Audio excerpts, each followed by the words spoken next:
بسم اللہ الرحمن الرحیم نحمدہ ونصلی علی رسولہ الکریم اما بعد اعوذ باللہ من الشیطان الرجیم بسم اللہ الرحمن الرحیم۔ السلام علیکم بھائیو، کیسے ہیں آپ سبھی لوگ؟ امید کر رہا ہوں اچھے ہوں گے اور اللہ تعالیٰ سے دعا کرتا ہوں اچھے رہیں۔ جیسا کہ آپ سبھی کو پتہ ہے ہمارا یہ درس چل رہا ہے نعمت الباری، جو شرح ہے مشہور زمانہ کتاب، قرآن کے بعد سب سے افضل مانی جانے والی کتاب صحیح بخاری کی شرح، جس کو لکھنے والے علامہ مولانا مفتی غلام سعیدی رحمہم اللہ تعالی ہیں، جنہوں نے قرآن کی شرح تبیان القرآن کے نام سے بھی لکھی ہے۔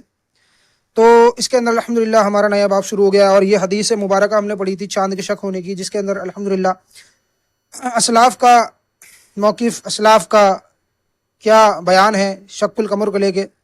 اس کے اندر الحمدللہ ہم نے شق القمر کے اوپر ایک سیریز بھی بنا رکھی ہے، جہاں پر پوری تحقیق الحمدللہ ہم نے پڑھی، اور ہمارے یوٹیوب چینل پر وہ موجود ہے، جس بھائی کو دیکھنی ہو وہ دیکھ سکتا ہے۔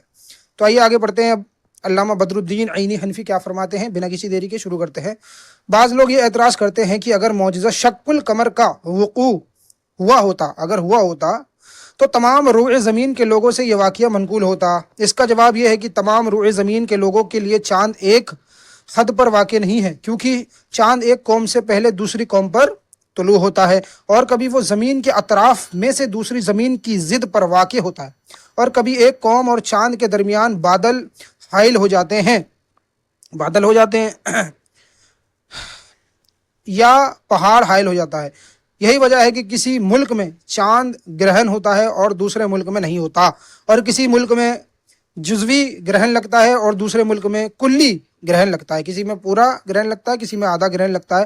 نیز ایک اور حدیث کی شرح میں لکھتے ہیں علامہ بدر الدین عینی حنفی رحمہ اللہ، امام ترمذی نے اپنی سند کے ساتھ حضرت جبیر بن مطعم رضی اللہ عنہ سے روایت کیا ہے کہ رسول اللہ علیہ السلام کے عہد میں چاند شک ہو گیا، حتیٰ کہ اس کا ایک ٹکڑا ایک پہاڑ پر تھا اور دوسرا ٹکڑا دوسرے پہاڑ پر تھا۔ تو کافروں نے کیا کہا، سیدنا محمد صلی اللہ علیہ وسلم نے ہم پر جادو کر دیا ہے، اللہ نعوذ اللہ رب العالمین۔ پھر انہوں نے ایک دوسرے سے کہا، اگر انہوں نے ہم پر جادو کر دیا ہے تو وہ سب پر جادو نہیں ہو سکتا۔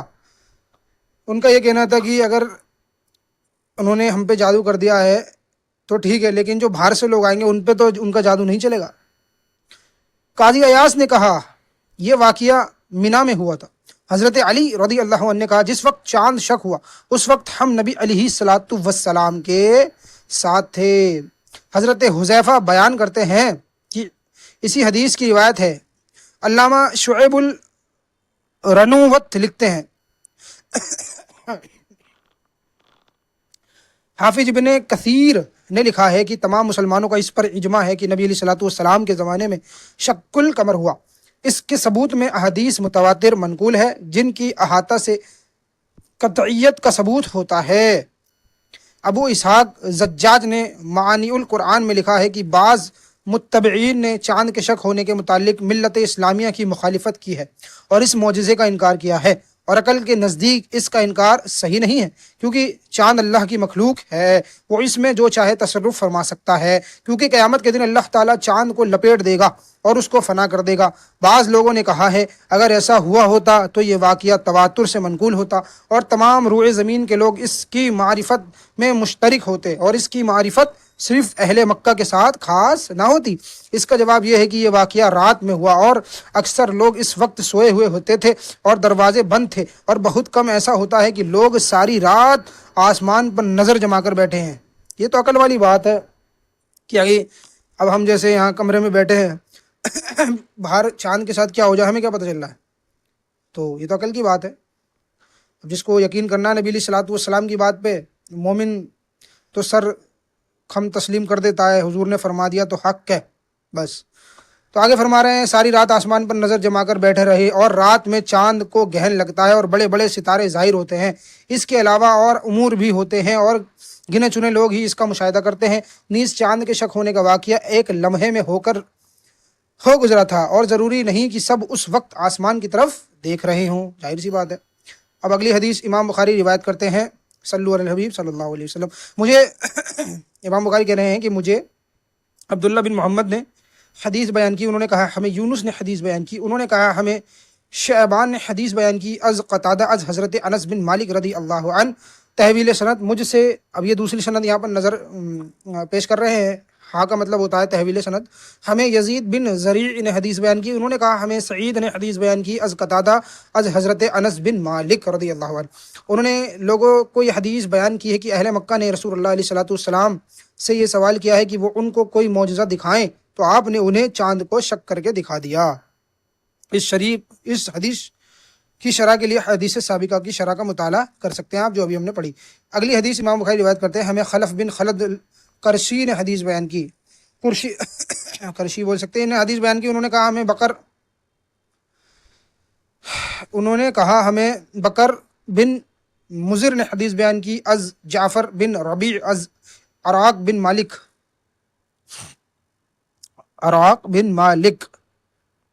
از عبداللہ بن مسعود از حضرت ابن عباس رضی اللہ عنہ، بیان کرتے ہیں کہ نبی علیہ الصلوۃ والسلام کے زمانے میں چاند شک ہو گیا۔ اس حدیث کی شرح بھی ہم نے پڑھ لی۔ اب اگلا الحمدللہ باب شروع ہو رہا ہے، جس میں باب کا نام نہیں ہے، اس کا مطلب یہ باب بھی پچھلے باب سے ملتا جلتا ہے، بابن کر کے یہاں ذکر کر دیا۔ امام بخاری نے اس باب کا عنوان نہیں لکھا، اور یہ باب ابواب سابقہ کے لیے منزل فصل ہے۔ اب حدیث مبارکہ نقل کر رہے ہیں امام بخاری، ہمیں محمد بن مسنہ نے حدیث بیان کی، انہوں نے کہا ہمیں معاذ نے حدیث بیان کی، انہوں نے کہا مجھے میرے والد نے حدیث بیان کی از قتادہ، انہوں نے کہا ہمیں حضرت انس رضی اللہ عنہ نے حدیث بیان کی، وہ بیان کرتے ہیں کہ نبی علیہ الصلوۃ والسلام کے اصحاب میں سے دو مرد اندھیری رات میں نکلے، اور ان کے ساتھ دو چراغوں کی مثل چیزیں تھیں، وہ ان دونوں کے سامنے روشنی کر رہی تھی، جب وہ الگ الگ ہوئے تو ان میں سے ہر ایک کے ساتھ وہ چیز تھی، حتیٰ کہ وہ اپنے گھر پہنچ گیا۔ سبحان اللہ۔ اس حدیث کی مفصل شرح پیچھے گزر چکی ہے پہلی حدیثوں میں، تو یہاں یہ حدیث کی شرح نہیں آ رہی ہے، لیکن آگے فرما رہے ہیں، پڑھتے ہیں انشاءاللہ۔ یہ حضور علیہ الصلوۃ والسلام کے معجزات میں سے ہے۔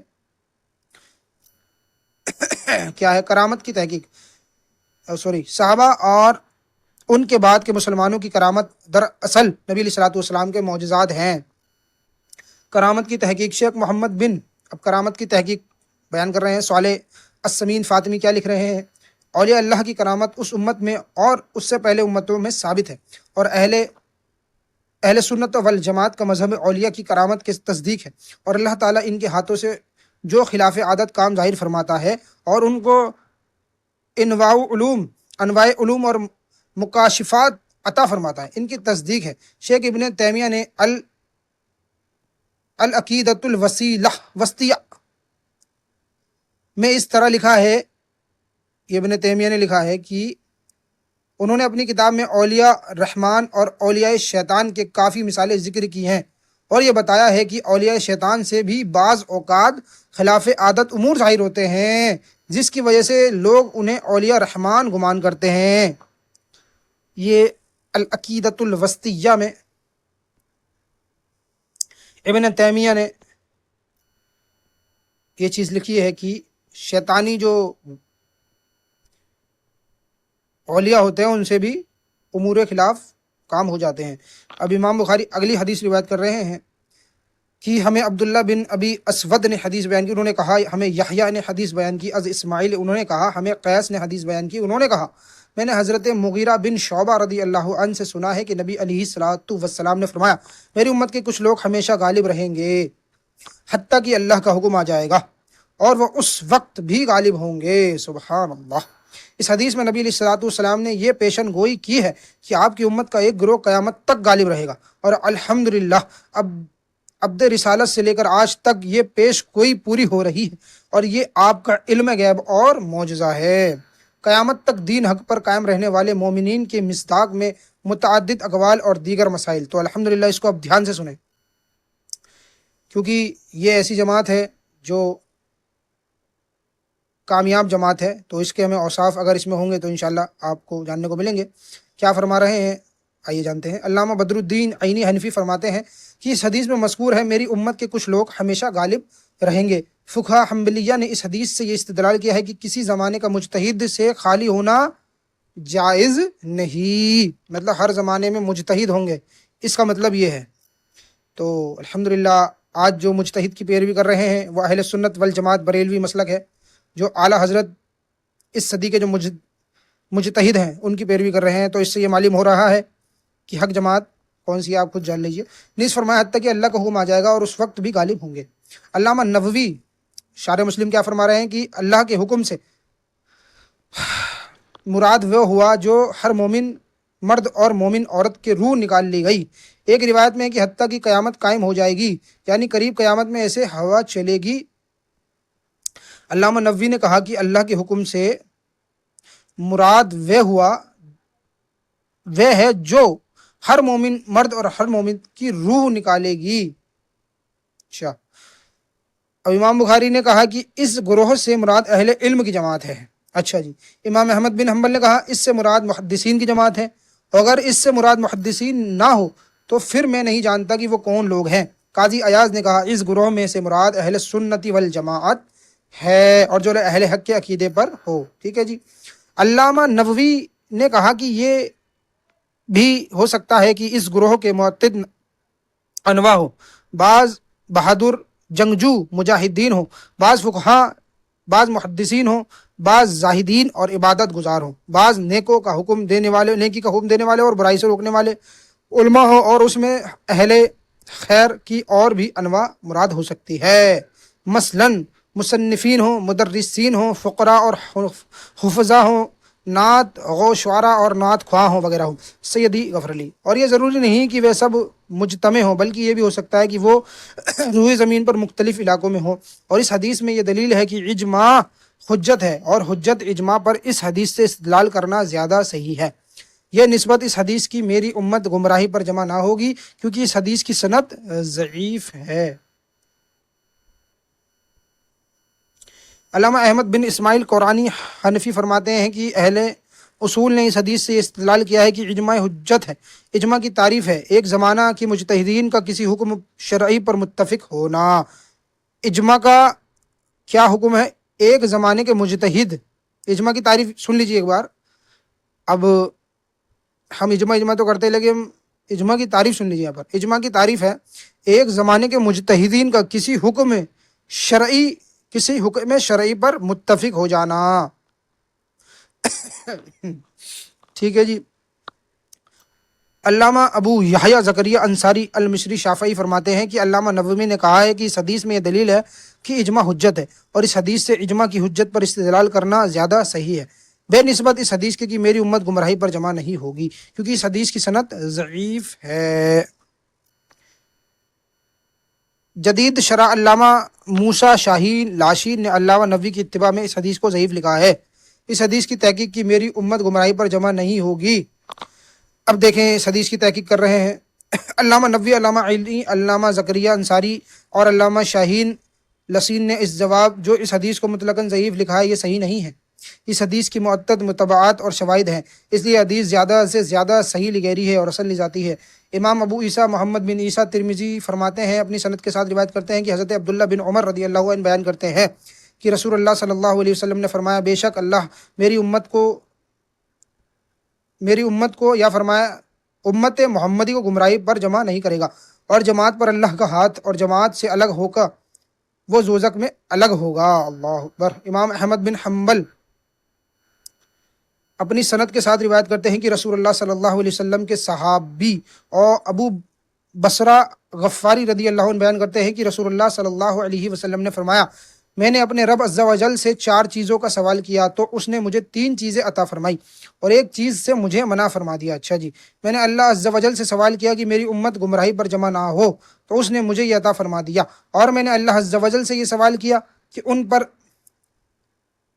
پر ایسا دشمن مسلط نہ ہو جو ان کا غیر ہو، تو اس نے مجھے یہ عطا کر دیا، اور میں نے اللہ عز و جل سے یہ سوال کیا کہ وہ ان کو قحط سے ہلاک نہ کرے جیسا کہ ہم سے پہلی امتوں کو ہلاک کیا ہے، تو اس نے مجھے یہ بھی عطا کر دیا، اور میں نے اللہ عز و جل سے سوال کیا کہ ان کی مختلف فرقے نہ کرنا، لیکن اب رسول پاک علیہ الصلوۃ والسلام نے اللہ سے ایک چیز اور مانگی، سوال کیا کہ مختلف فرقے نہ کرنا اور ان کو ایک دوسرے سے نہ لڑانا، تو اللہ نے مجھے اس سے دعا روک دیا۔ اللہ اکبر۔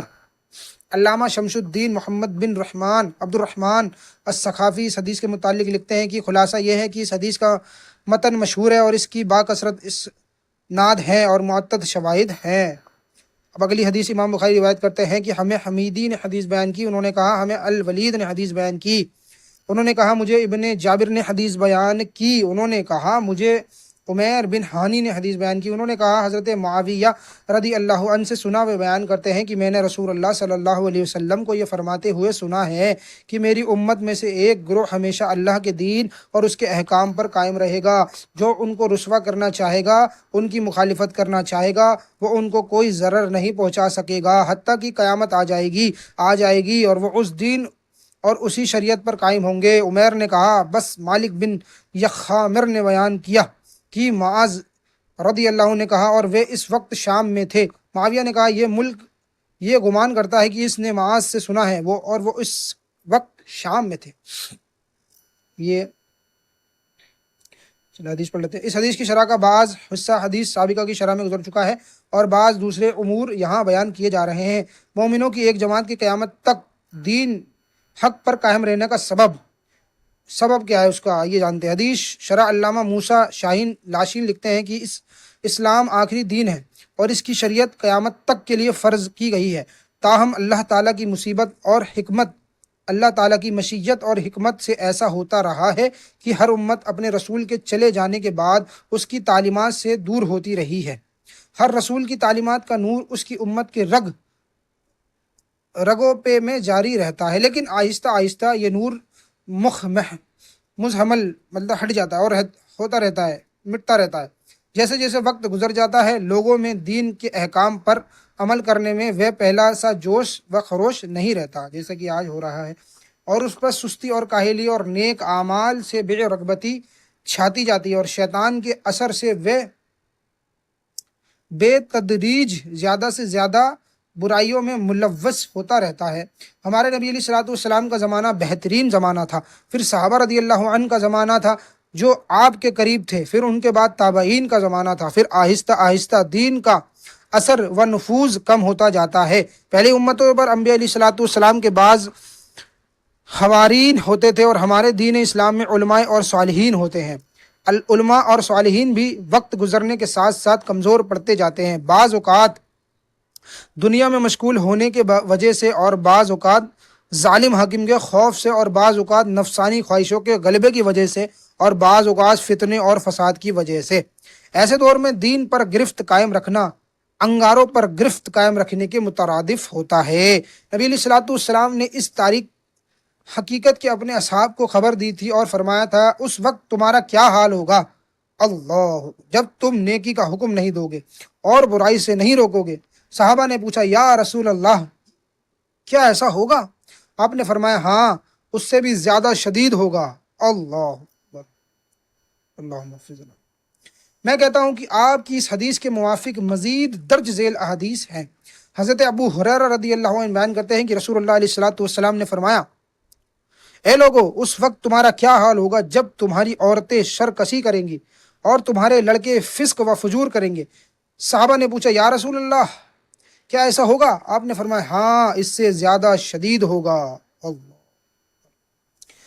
اللہ جب تم نیکی کا حکم دینا اور برائی سے روکنا چھوڑ دو گے۔ صحابہ نے پوچھا یا رسول اللہ کیا ایسا ہوگا؟ آپ نے فرمایا ہاں اور اس سے زیادہ شدید ہوگا، تم برائی کو اچھا گمان کرو گے اور اچھائی کو برائی گمان کرو گے۔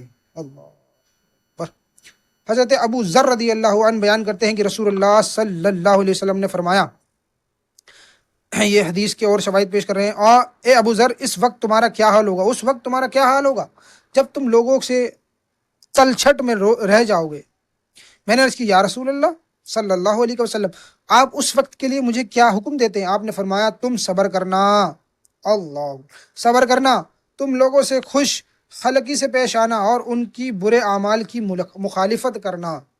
تو آج الحمدللہ ہم دیکھ رہے ہیں معاشرے میں کیا حالات ہیں کہ ہم لوگوں کو سمجھاتے سمجھاتے تھک جاتے ہیں لیکن لوگ سمجھتے نہیں ہیں۔ تو ایسے موقع پہ ہمیں صبر کرنا ہے، یہ نہیں کہ ان سے لڑ لیں، ہاں ان کے برے اعمال کی ان سے مخالفت کرنی ہے لیکن صبر بھی کرنا ہے۔ آگے فرما رہے ہیں عمدہ چیز نکل جانے کے بعد جو بیکار اور خراب چیز پائی رہ جاتی ہے اس کی تلچھٹ کہتے ہیں، اسے تلچھٹ کا معنی بتا رہے ہیں کہ عمدہ چیز نکل جانے کے بعد جو بیکار اور خراب چیز پاتی رہ جاتی ہے باقی رہ جاتی ہے، معذرت، ان کو تلچھٹ کہتے ہیں۔ اب کوئی چیز ہے، اس میں سے کوئی اچھی چیز نکل گئی ہے، اب جو چیز بچ رہی ہے اس کو تلچھٹ کہتے ہیں۔ جیسے آٹے سے میدا اور سوجی نکلنے کے بعد بھی بھوسی باقی رہ جاتی ہے، تلچھٹ کا معنی یہ ہے۔ تو یہاں جو تلچھٹ کا ذکر ہوا تھا اس کا مطلب یہ، حضرت جابر بن عبداللہ رضی اللہ عنہ کے پڑوسی نے کہا، حضرت جابر بن عبداللہ نے اگر مجھے سلام کیا تو میں نے ان کو لوگوں کے مختلف فرقوں اور ان کی بدعت کے متعلق بتایا، تو انہوں نے کہا میں نے رسول اللہ صلی اللہ علیہ وسلم کو یہ فرماتے ہوئے سنا ہے کہ لوگ اللہ کے دین میں فوج در فوج داخل ہوں گے، پھر فوج در فوج نکل جائیں گے، اللہ اکبر، داخل بھی ہوں گے اور نکل بھی جائیں گے۔ مسند احمد کی حدیث ہے یہ۔ حضرت ابو ہریرہ رضی اللہ عنہ بیان کرتے ہیں کہ رسول اللہ صلی اللہ علیہ وسلم نے فرمایا، اس شر پر عرب کے لیے افسوس ہے جو قریب آ پہنچا ہے، اندھیری رات کے فتنے تھوڑے تھوڑے ہو کر آئیں گے، ایک مرد صبح کو مومن ہوگا اور شام کو کافر ہوگا، لوگ دنیا کے تھوڑے سے سامان کے عوض دین بیچ دیں گے، اس زمانے میں اپنے دین پر گرفت رکھنا اور انگاروں پر گرفت رکھنے کی مثل ہوگا، اللہ اکبر۔ حضرت انس رضی اللہ عنہ بیان کرتے ہیں کہ رسول اللہ صلی اللہ علیہ وسلم نے فرمایا، قیامت قائم نہ ہوگی حتیٰ کہ زمین میں اللہ اللہ نہ کیا جائے، سبحان اللہ۔ علامہ موسیٰ شاہین لاشین لکھتے ہیں، یہ صورتحال آخری زمانے میں ہوگی جب زمین پر کوئی بھی اللہ کا نام لینے والا نہیں رہے گا، اس لیے نبی علیہ الصلوۃ والسلام نے یہ بشارت دی کہ تم مطمئن رہو، یہ دین ہمیشہ برقرار رہے گا اور اس کی شریعت پر عمل ہوتا رہے گا، اور مسلمان کی ایک جماعت اس کے گزرے دور میں بھی عقائد صحیحہ پر قائم رہیں گی، سبحان اللہ، اور نیک اعمال کرتی رہے گی، اور جو ان کا مخالف ہوگا اس سے مزاحمت کرتی رہیں گی اور مخالفین اس کو کسی قسم کا ضرر نہیں پہنچا سکے گی، حتیٰ کہ جب ان میں سے ایک فرد بھی باقی نہیں رہے گا تو قیامت آ جائے گی۔ اللہ تعالیٰ آخری زمانے میں دجال کو بھیجے گا اور حضرت عیسیٰ علیہ السلام کا نزول ہوگا، وہ دجال کو قتل کریں گے، اور حضرت عیسیٰ علیہ السلام کی وفات کے بعد اللہ تعالیٰ ایک ایسا ہوا بھیجے گا جو مشک سے زیادہ خوشبودار ہوگی، قیامت کا منظر بتا رہے ہیں، اور ریشم سے زیادہ نرم ہوگی، وہ ہوا مومنین مخلصین کے ارواح کو قبضہ کریں گے، بس روئے زمین میں صرف لوگوں کی تلچھٹ اور اصرار باقی رہ جائے گی، اور زمین پر کوئی بھی ایسا شخص باقی نہیں رہے گا جس کے دل میں رائے کے دانے کے برابر بھی ایمان ہو، سو ان پر قیامت قائم ہو جائے گی۔ میں کہتا ہوں کہ اس کے موافق یہ حدیث ہے۔ حضرت نواس بن سمعان قلبی رضی اللہ عنہ فتنہ دجال کی ایک طویل حدیث کے آخر میں بیان کرتے ہیں کہ رسول اللہ صلی اللہ علیہ وسلم نے فرمایا، جب اللہ تعالیٰ ایک ہوا بھیجے گا جو ہر مومن کی روح قبض کر لے گی، اور زمین پر جو لوگ باقی ہوں گے وہ گدھوں کی طرح لڑتے رہیں گے، اللہ، سو ان پر قیامت آ جائے گی۔ باب مذکورہ اس حدیث میں بھی نبی علیہ الصلوۃ والسلام کے علم غیب کا ثبوت ہے، اور یہ آپ کا معجزہ ہے۔ تو الحمدللہ